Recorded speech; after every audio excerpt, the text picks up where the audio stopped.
Bonjour à toutes et à tous. Hello everyone. Bienvenue dans ce nouvel épisode des Sisters Babble. Le podcast qui vous accompagne vers la reconnexion et l'épanouissement de votre être véritable. Pour ce nouvel épisode, nous avons l'honneur d'accueillir ici même Élise pour parler ensemble, de sa vision du chamanisme en globalité. Oui. Voilà. Parce que c'est un sujet qui nous intéresse beaucoup et on espère que ça va vous intéresser aussi. C'est parfait. C'est parti, let's go. C'est parti, à tout de suite.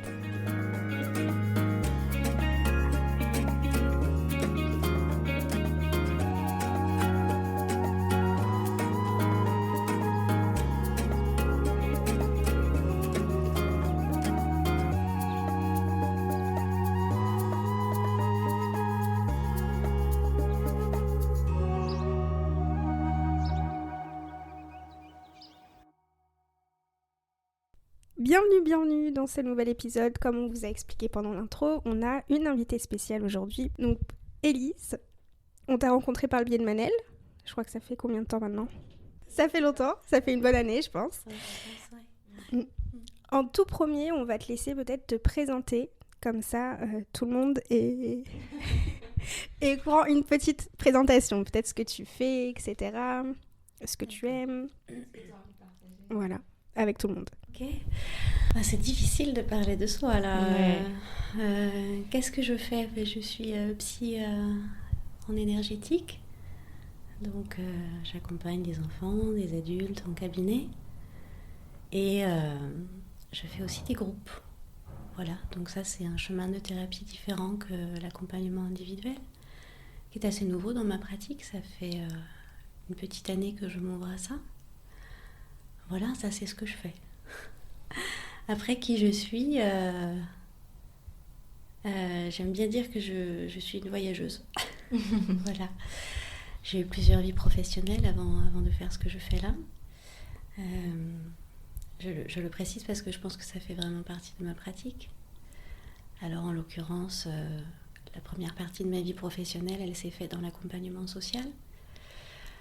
Puis ensuite, elle s'est ouverte aux pratiques artistiques et aux arts de la rue.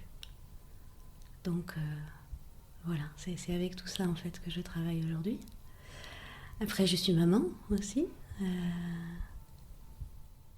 Voilà. Je crois que j'ai dit l'essentiel, et puis s'il y a des choses qui viennent, je les rajouterai. Oui, pas de souci. Alors du coup, aujourd'hui, on t'a demandé de venir pour nous parler principalement d'une pratique. Mm-hmm. Du coup, de ta vision du chamanisme et de ta pratique du chamanisme. Oui. Moi, la première question que j'aimerais te poser, c'est qu'est-ce qui a fait que tu en es venue à cette pratique-là ?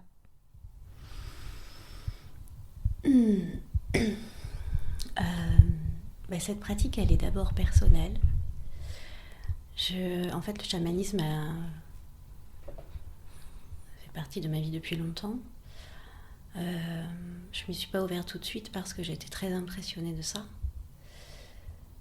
Et je l'ai trouvé sur mon chemin en réponse à des questionnements que j'avais moi, dans mon chemin de thérapie à moi, et en fait mon chemin de vie. Je pense que la vie, c'est une initiation en soi. Et donc, je m'y suis d'abord dirigée pour me soigner moi. Voilà. Après, je me rends compte de plus en plus que ce que j'y trouve, c'est une réponse en fait à un questionnement que j'ai, je pense, depuis que j'ai commencé à travailler, c'est-à-dire comment replacer l'être au cœur de tout ce qui se passe pour lui. Je suis une enfant de l'éducation populaire, moi, avec des valeurs fortes à ce sujet-là. En gros, faire ce pari que, en fait, la personne dispose de tous les moyens déjà en elle, et celui qui l'accompagne ou celle qui l'accompagne est juste là pour agir comme un révélateur de ce qui est endormi ou qui a besoin d'être développé, quoi. Et donc le chamanisme me permet de travailler en ce sens-là, en m'impliquant complètement aussi, en fait, dans la démarche, c'est-à-dire je me dissocie de rien, ni de la personne qui est en face de moi quand c'est en individuel, ni quand c'est en groupe, quand c'est une roue de médecine qu'on fait. Voilà, donc c'est une réponse aussi pour moi à des enjeux sociaux, et là c'est vraiment une parole citoyenne que j'ai et que j'assume complètement, qui est celle de sortir du 1 et d'aller dans le multiple. Voilà. Je ne sais pas si ça répond à la question. Oui, ça répond. Et donc du coup, tu as commencé par, quand tu dis une pratique personnelle, tu as commencé par faire des roues de médecine, mais sans... Enfin, accompagné par une ou un chaman, c'est ça ? Oui, c'est ça. Oui. En fait, avant d'aller sur le chamanisme, je m'intéressais beaucoup à la physique quantique. Celle qui m'a ouvert à ça, pour ne pas la citer, c'est Agnès Popper, qui aujourd'hui est une femme de cœur que je porte vraiment en haute estime et qui a été ma thérapeute pendant quelques temps. Et la physique quantique, voilà, me questionnait beaucoup. Elle nous apprend que selon ce qu'on regarde, la réalité se modifie. Si je regarde un atome, je suis déjà capable d'en modifier son comportement. Elle nous apprend aussi que tout existe en même temps. Et en fait, le chamanisme, j'ai trouvé ça aussi, tu vois. Et ça, c'est des savoirs ancestraux depuis des millénaires. Donc j'ai été touchée de ça. Et donc, pour répondre à ta question plus directement, oui, je me fais encore accompagner d'une chamane qui s'appelle Ghislaine Duboc et qui propose des roues de médecine, entre autres choses. Voilà. J'aime bien dire que, pour moi en tout cas, ça a vraiment été un chemin de dépouillement. On arrive avec des représentations, avec aussi, en tout cas pour ma part, une volonté de pouvoir quand on s'ouvre à ce genre de pratique.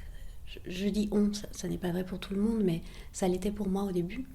Et je le constate dans les groupes que je mène ou ceux auxquels je participe en tant qu'initiée. Voilà. Je ne sais pas si ça répond à ta question encore une fois, mais c'est ça, oui. Si, ça répond. De médecine, okay. Pour moi. Alors du coup, comment tu te représentes et quelle est la vision pour toi du chamanisme ? Parce qu'on entend beaucoup de choses au sujet du chamanisme. Toi, quelle est ta vision du chamanisme ? Précisément, pour parler de vision, le chamanisme, c'est une vision qui implique un mode de vie complètement inclusif et en fait à tous les moments. C'est-à-dire, on ne fait pas du chamanisme quand on fait une roue de médecine. On marche au chamanisme à tous les moments de sa vie en fait. Donc ça implique vraiment une redéfinition déjà pour soi de comment on se situe dans ce que j'aime bien appeler la toile du vivant. C'est alors ça c'est pas de moi, je pique cette expression à Ghislaine, mais j'en ai pas trouvé de meilleure, alors je lui pique. C'est vraiment quitter le monde de la verticalité pour aller sur cette horizontalité. Donc de reconnaître que chaque élément faisant partie de la toile du vivant est d'égale importance. Et que, et ça c'est un peu l'effet papillon, il n'y a pas une action isolée de l'autre. C'est-à-dire, si à un endroit ça bouge, c'est l'ensemble qui va s'en trouver modifié. Tu vois ?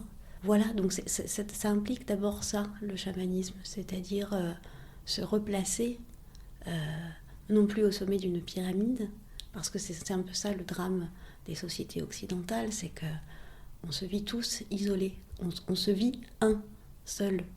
Et ça, je crois que c'est un des principaux maux, maladies du monde actuel et qui s'essouffle en fait. Donc c'est revenir aussi à la communauté qui existe à l'extérieur de soi et aussi renouer avec cette communauté, et là c'est la thérapeute qui parle, la communauté qui est gestante en soi. Voilà. Et c'est chercher cet état de reliance et cet état de conscience-là. Donc en fait, c'est une voie de dépouillement, je me répète encore, et d'humilité immense. Et je trouve que c'est en touchant cette humilité qu'on gagne une liberté extraordinaire, parce que d'un coup alors je ne deviens plus seul maître de mon monde. Je suis reliée intrinsèquement à tout ce qui se passe autour de moi. Et je trouve ça beaucoup plus sécurisant en fait. Voilà. Donc quand tu dis que ça s'inclut dans tous les aspects de ta vie, donc c'est comme tu dis, c'est pas que des roues chamaniques, etc. Est-ce que tu as un exemple concret? Donc, c'est par exemple choisir son lieu de vie en conséquence. Ça va être des pratiques individuelles ou Oui, clairement. Pour parler un peu plus personnellement de moi, c'est difficile d'en parler parce que ça fait partie de ma routine, quoi. Comme je me brosse les dents. je remercie beaucoup. Je suis toujours à l'écoute, en fait, de l'écho que quelques situations de vie que je vive, que ce soit en tant que maman, avec mes filles, avec mon mari, mais aussi avec mes amis, avec ma sœur, avec mes patients, que sais-je. Je suis toujours à l'écoute de cet écho-là. Voilà, et ça, pour moi, c'est déjà être dans cette vision du chamanisme qui me relie en permanence avec le reste. Du coup, je me demandais, au final, quand tu parles du chamanisme, c'est quelque chose du quotidien, c'est une façon de vivre, c'est une façon de penser. Des personnes qui sont pas forcément initiées peuvent vivre dans cet esprit-là du chamanisme, sans être vraiment initiées en tant que telles au chamanisme. Oui, bien sûr. Il n'y a qu'à regarder toutes ces sociétés traditionnelles qui subsistent encore aujourd'hui. C'est vraiment c'est un mode de vie. Donc bien sûr que c'est accessible à tous et on peut vraiment transposer ça même dans le monde de l'entreprise. C'est vraiment une façon d'être et de voir et de se voir, d'être au monde. Donc oui, je crois que c'est transposable partout. Il n'y a pas besoin de faire des roues de médecine en veux-tu, en voilà, tu sais. Le chamanisme, c'est pas la panacée non plus. C'est ce que moi j'ai trouvé qui sonne fort. Et je crois que c'est comme ça que j'accompagne le mieux aujourd'hui. Maintenant, il y a tout un tas d'autres pratiques. Et il y a autant de formes de chamanisme qu'il y a de personnes sur Terre, finalement. Ou presque, tu vois ce que je veux dire. Voilà, donc ce qui est très fort dans le chamanisme, je trouve, c'est qu'il n'y a pas de pensée unique. Donc ça, c'est aussi quitter le monde de l'arbitraire. Et ça nous permet de toucher du doigt, et même plus que ça, de le vivre en soi, c'est-à-dire ce principe de démocratie. Qui est très important, je crois, aujourd'hui. Encore plus peut-être qu'avant. Voilà. Quand je parle d'initié, je me considère comme une personne qui s'initie au chamanisme parce que je l'intègre à tous les aspects de ma vie, d'abord. Mais c'est aussi des pratiques auxquelles je me forme. Je dis auxquelles je me forme parce que je crois que j'aurais jamais fini de m'y former. Pour accompagner. Tu vois ? Bon. Mais oui, évidemment, toute personne peut l'utiliser dans sa vie. Quand je propose certaines initiations ou retraites, comme celle qui arrive bientôt, la vocation, c'est vraiment de transmettre des outils simples que tout à chacun peut reprendre dans sa vie. Ça ne fait pas de soi un chaman, mais c'est embrasser en tout cas une partie de ce chemin. Voilà, un outil tel que je le propose en tout cas à qui est curieux de le vivre, quoi. C'est difficile de parler du chamanisme parce que c'est quelque chose qui est à vivre, vraiment. Donc je me sens assez limitée dans les mots. Moi qui aime beaucoup pourtant les mots. Mais ça, c'est un truc hyper intéressant, tu vois, qui s'est posé sur mon chemin. J'ai l'amour des mots. Je suis quelqu'un qui a toujours besoin de beaucoup expliquer. Ça fait partie de mon histoire de vie aussi. Et le chamanisme m'a contraint, ou en tout cas m'a invité à ça, c'est-à-dire quitter le monde des mots et donc du mental pour entrer dans le corps et accepter de vivre les choses. Donc c'est assez frustrant pour moi, là, je me sens limitée dans ma possibilité de répondre à vos questions. Ouais. Non mais c'est vrai, en plus t'as raison, enfin, nous on l'a bien vu quand on a fait les journées avec toi, et quand on nous demande d'expliquer ce que l'on vit, c'est hyper compliqué et c'est vraiment quelque chose à vivre. Je crois aussi. Ouais. Ça, je pense que c'est un message important. Oui, mais parce qu'en fait, l'essentiel de la vie se résume à ça, c'est-à-dire qu'on passe notre temps avec notre mental, alors que je n'écrase pas, il nous est très utile, hein. Notre mental, c'est un outil formidable. Si tu regardes dans toute la chaîne du vivant, on est quand même doté d'un des plus puissants, sinon le plus puissant. Mais on en oublie parfois que la première façon d'être au monde, c'est bien celle qui passe par le corps, qui capte tout. Et qu'en fait, notre réalité, elle est façonnée, modelée par ce qu'on perçoit au niveau du corps. Donc c'est ça aussi que je propose dans le chamanisme, c'est-à-dire quitter le monde de l'intellect pour descendre dans un savoir, je ne sais pas si c'est plus subtil, mais en tout cas beaucoup plus corporel. Voilà. Relégitimer aussi le corps, dont on s'est complètement coupé. Complètement. Tu vois, il y a la tête et l'esprit, et puis il y a le corps, et le corps, dans ce dont on a hérité de vision, c'est le corps impur, le corps qui trompe, le corps qui n'est pas fiable. Et ça fait des générations entières de personnes qui sont manipulées, dont je fais partie, hein, si je ne fais pas attention à ça. Voilà. Donc là encore, c'est une voix assez engagée que vous entendez là. Mais ça fait vraiment partie de l'empreinte de ma pratique. Voilà. Juste une petite question. Le chamanisme, c'est venu à toi ou est-ce que c'est toi qui allé le chercher? Est-ce que c'est du coup par une rencontre au hasard ou est-ce que tu as... Ok. Oh. Oui, c'est ça. Je crois que c'est la... Il n'y a rien qu'on fait tout seul, hein, donc je crois que c'est la vie qui m'a amené le chamanisme sur mon chemin. Comme je le disais tout à l'heure, c'est quelque chose qui a toujours fait partie de ma vie, mais à laquelle je n'ai pas fait de place tout de suite, pour tout un tas de raisons, et en fait, j'ai jamais vraiment réfléchi à pourquoi.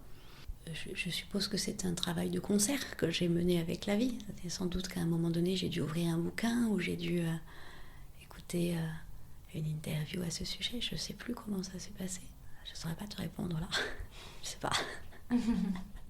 Comme tu as dit, c'est la vie qui te l'a mis sur ton chemin plus qu'autre chose. Mais après, au final, quand on fait nos propres recherches, c'est un peu ça aussi. Hein.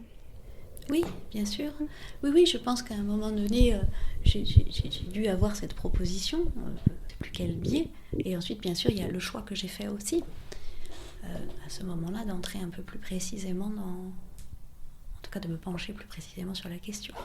J'essaye de réfléchir à ce que d'autres personnes qui ne connaissent pas, ou en tout cas qui n'ont jamais été initiées au chamanisme, pourraient se poser comme question.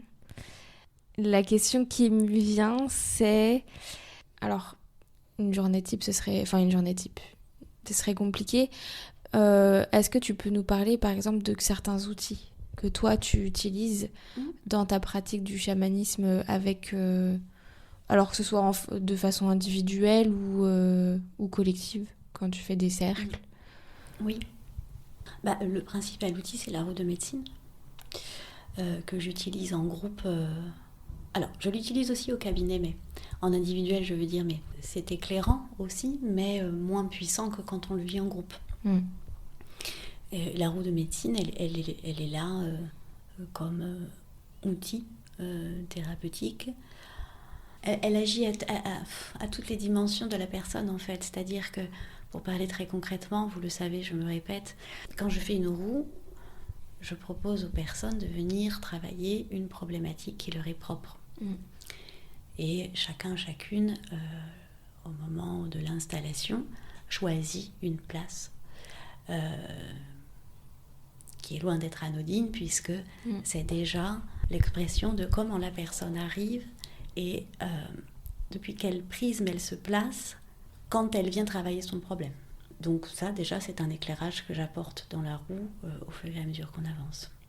Après, la roue de médecine, elle a ça pour elle, et c'est un des aspects les plus importants pour moi, de permettre que chacune se sente tellement liée aux autres. Parce que ce que moi j'apporte va trouver une résonance en l'autre et un éclairage. Et l'inverse est vrai. aussi. On travaille à partir des 4 directions. Enfin, il y en a plusieurs des directions, mais moi je travaille avec les 4 principales.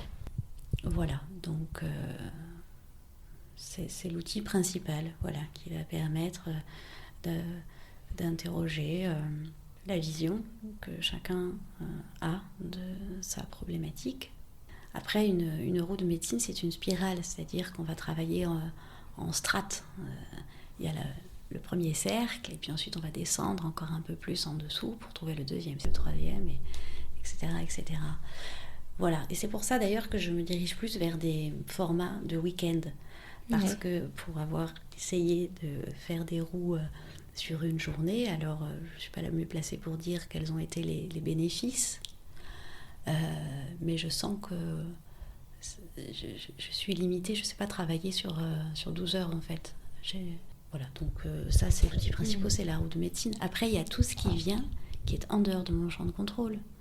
C'est-à-dire qu'il y a la vie qui est à l'œuvre. Quand je fais une roue, j'ai une intention. C'était terrible pour moi de devoir donner un petit mot pour que les gens comprennent ce que je vais proposer sur telle roue de médecine. C'est-à-dire qu'il y a une intention à un moment donné. Je continue de l'idée ma démarche jusqu'au jour J. Mais il y a aussi tout ce que je ne prévois pas. Donc c'est pareil, tu vois, pour te répondre sur les outils, je dirais que la roue de médecine est centrale. Après, en fonction de ce que la vie amène, de ce que les personnes amènent, les outils sont très différents. Je suis capable de faire de l'EFT, on en avait fait très rapidement la dernière roue pour une des participantes, aussi dans une roue de médecine. Je mets pas trop de frontières, tu vois, dans mes pratiques. Je suis pas quelqu'un qui a beaucoup de frontières, donc je mélange de choses en fait. Voilà. Après, il y a le voyage chamanique. Une ouverture propre à chacun et d'autres techniques qu'on appelle les techniques de divination. Je vais en proposer une en novembre là, qui encore une fois est un outil qui vient proposer une grille de lecture, donc qui vient enrichir en fait toutes les perceptions de la personne, qui reste seule aux commandes de ce qu'elle va garder ou non. Tu vois, voilà. Pour avoir fait du coup en journée, Sarah va faire le week-end prochainement. En fait, ouais, c'est beaucoup d'expérience. C'est vrai que c'est compliqué à expliquer parce que il faut le vivre en fait pour comprendre. Et je trouve que du coup, tu nous fais passer énormément aussi par le corps. Et expérimenter plein de choses, même au niveau énergétique. La dernière fois, c'était les cercles pour essayer de ressentir les énergies des unes des autres. Et c'est plein de petites expériences aussi comme ça, du coup, que je trouve assez... très puissantes. C'est pas assez, c'est même très, très puissante parce que ça nous fait ressentir la connexion qu'on peut avoir, je dis les unes les autres parce qu'on était que des femmes, mais les uns et les autres. Oui. Ouais. Ça me touche ce que tu dis, tu vois, quand tu me dis je trouve c'est très puissant, et j'ai été touchée de ça aussi quand je l'ai expérimenté les premières fois. Et en même temps, quand on ramène ça à ce que c'est tellement simple. Ouais. Regardons un nourrisson, il ne capte le monde que comme ça. Les animaux, pareil, qui sont capables de sentir s'il y a un tsunami qui arrive ou non, pour peu qu'on quitte le monde de la tête et qu'on écoute et qu'on sente. Tu vois, donc c'est ça aussi qui fait toute la beauté de l'exercice, c'est revenir à des choses qui en réalité sont tellement simples et qui permettent de sortir de cet isolement. Ouais. Il y a aussi un message on va dire une leçon que j'ai beaucoup appris, c'était aussi la connexion qu'on pouvait avoir vraiment. C'était, tu nous l'as beaucoup dit à chaque fois, dans chaque journée. C'est le fait que notre monde extérieur est aussi notre monde intérieur. Oui. Et de voir la résonance que chacun et chacune peut avoir en soi. Oui. Oui, parce que rien n'est dissocié. Réellement, rien n'est dissocié. Il n'y a qu'à regarder quand même ce que la science révèle dans l'étude, peu importe de quelles études d'ailleurs il s'agit, que ce soit la physique quantique, que ce soit le monde végétal, ou peu importe, tout est interrelié, tu vois. C'est-à-dire, ce mythe de l'indépendance, c'est faux, tellement faux. Oui, nous sommes autonomes, mais ô combien tous dépendants les uns des autres. Et en fait, à tous les niveaux. Il n'y a pas d'air, on meurt. Nous sommes dépendants de l'eau. Nous sommes dépendants de tellement de choses en réalité. Ouais, complètement. Voilà. Donc c'est aussi réveiller cet état de conscience. Là, oui. Et oui, c'est vrai que souvent, quand quelqu'un me dit, je sais pas, qui souffre de l'indifférence des uns et des autres autour de lui ou d'elle à son égard, souvent je lui dis, mais c'est le reflet de ta propre indifférence à toi-même. Voilà, donc c'est cet état de résonance-là, en fait. Donc c'est une... Je sais qu'on n'a pas le droit d'employer ce mot, mais je m'en fous. C'est une médecine extrêmement, je trouve, joyeuse et libératrice, et en fait qui se joue à chaque moment de sa vie, de sa journée, pour peu que on porte ce regard, tu vois. Ouais. Voilà. Ouais, c'est une vision, oui, vraiment une façon de voir la vie. Ouais. Vraiment. Oui. Totalement d'accord sur ce que vous dites toutes les deux. Non, c'est vrai, il faut, comme on dit avec Manel au début, il faut le vivre. Je pense qu'il faut le vivre parce que même quand on est... on a l'impression de ne pas être connecté. En fait, quand on vit ce genre de choses-là, on capte qu'on l'est quand même. Qu'on le décide ou pas, on est connecté. Oui. Moi, ce qui m'avait beaucoup frappé, c'était même par le biais de la musique et des tambours, parce que là, c'était quand même assez fou. Au début, tu nous avais proposé, donc chacun ramenait un petit peu des instruments, de jouer, et c'était très dissonant, parce que personne n'était connecté, en fait, ensemble. Et au fur et à mesure de la roue... mais ça s'est harmonisé, quoi. Mais c'est vrai que même sur un point de vue vibratoire, on le sent tout de suite. Oui. Ouais. Je pense que c'est quelque chose d'important à garder en tête. En se coupant des autres, on se coupe de soi aussi, je pense, en grosse partie. Exactement. Oui, vraiment.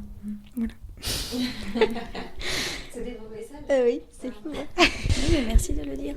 Toutes des vibrations, donc ça passe par les tambours, les hochets ou autre chose. Et ce que tu as observé est intéressant. C'est vrai que quand j'arrive le matin dans une roue, je suis dans un certain état vibratoire. Et en fait, c'est vrai pour chacun des personnes qui sont présentes. Et c'est intéressant de voir, oui, comment les corps et l'harmonie se déposent et comment la conscience de ce qui est autour et donc en soi se déploie autrement.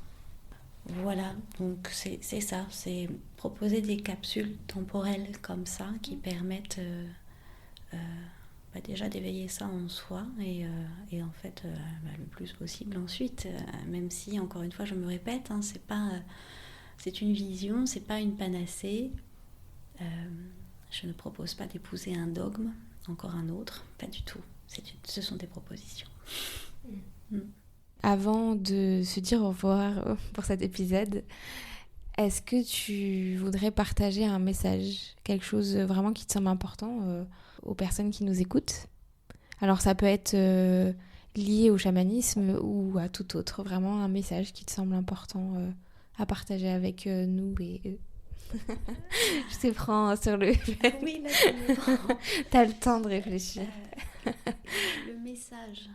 Un mot ou voilà, quelque chose qui vibre en toi et qui te semble important, que ce soit dans ta pratique, de pourquoi est-ce que tu fais ça, ou qu'est-ce qui te semble important de partager Il y a une citation que j'ai en tête, mais plus exactement. Alors ça m'agace parce que j'aime bien être précise dans les mots. C'est d'accepter de poser un regard neuf, comme celui d'un nouveau-né en fait, sur quoi que ce soit en fait que la vie nous propose. Parce que dans l'esprit du débutant, il y a de la place pour accueillir, alors que dans celui du maître, il n'y a plus beaucoup de place. Donc, accepter de marcher sa vie dans cet esprit de débutant permet, je crois, de rester dans cet état d'ouverture et quitter le monde du sachant, donc de celui qui maîtrise, qui, fort sans doute de toutes ses connaissances, se ferme aussi. Voilà, je crois qu'il n'y a pas de meilleure enseignante que l'expérience et que la connaissance, elle vient par l'expérience. Voilà, je ne sais pas bien pourquoi je vous le livre, mais c'est ça qui me vient, donc je le laisse. C'est que c'est parfait. Au sujet du chamanisme, je pense que en fait, c'est compliqué d'avoir d'autres questions. Moi, ce que je dis, encore une fois, on l'a dit et redit, mais c'est de le vivre, de l'expérimenter. On va mettre tes contacts, si tu es d'accord, pour les personnes qui sont du coup dans la région de Normandie. Et qui, après, même si vous êtes ailleurs et que vous souhaitez faire la route pour expérimenter ces week-ends et ces journées avec Élise. Autre chose à dire ? Non, juste, il y a une petite pause. Tu fais une petite pause, je crois, sur l'hiver. Oui. Donc là, en fonction de quand le podcast sort, je pense que pour celui du week-end prochain, ça sera trop tard. Mais du coup, n'hésitez pas à la contacter pour peut-être ceux en janvier. Ouais, je suis en train de voir avec moi-même là. Je vais aussi au fil de l'eau de mes saisons. Et là, je veux terminer 2022 sur cette initiation qui fera part belle à la joie. Et je pense reproposer des initiations vers février ou mars. En fait, je ne sais pas bien encore. Je réfléchis aussi à proposer des cercles virtuels. Bon, voilà. Donc, je suis gestante là de plusieurs choses. Voilà.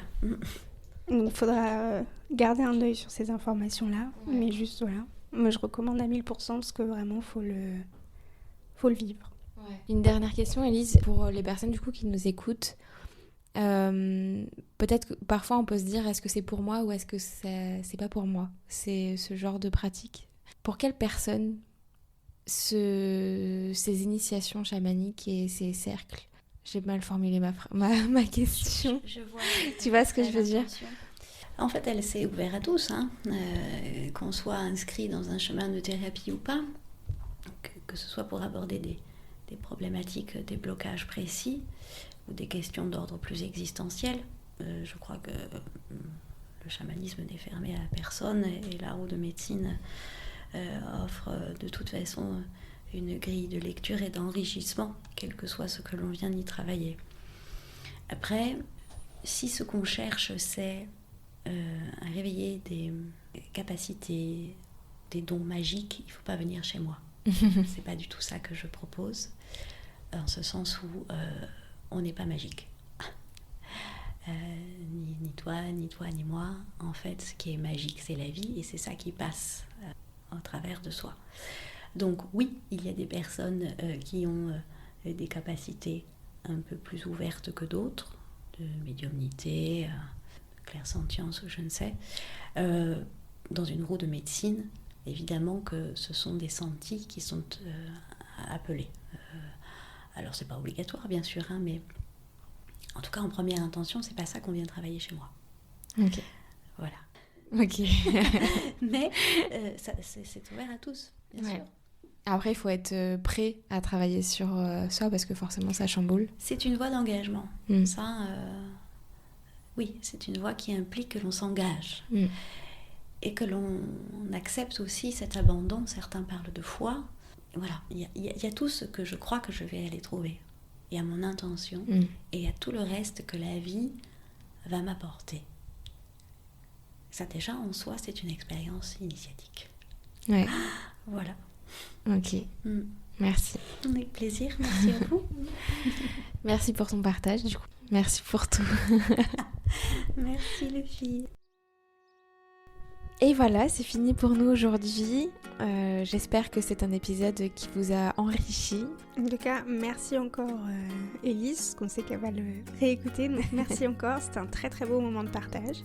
Si vous avez d'autres questions, comme on a dit, vous pouvez nous les poser, à elle ou à nous, il n'y a pas de souci. Donc on va laisser comme d'habitude tous les réseaux pour les différents contacts, ou même je crois que vous pouvez mettre des commentaires sur Apple Podcasts. Tout à fait. Je crois. Donc si vous en avez et que vous êtes sur Apple Podcasts, vous pouvez les mettre dessus. Et on y répondra avec plaisir. Et bien du coup on se retrouve dans 2 semaines pour un nouvel épisode. En attendant, on vous souhaite une merveilleuse fin de journée. Prenez bien soin de vous. Bye.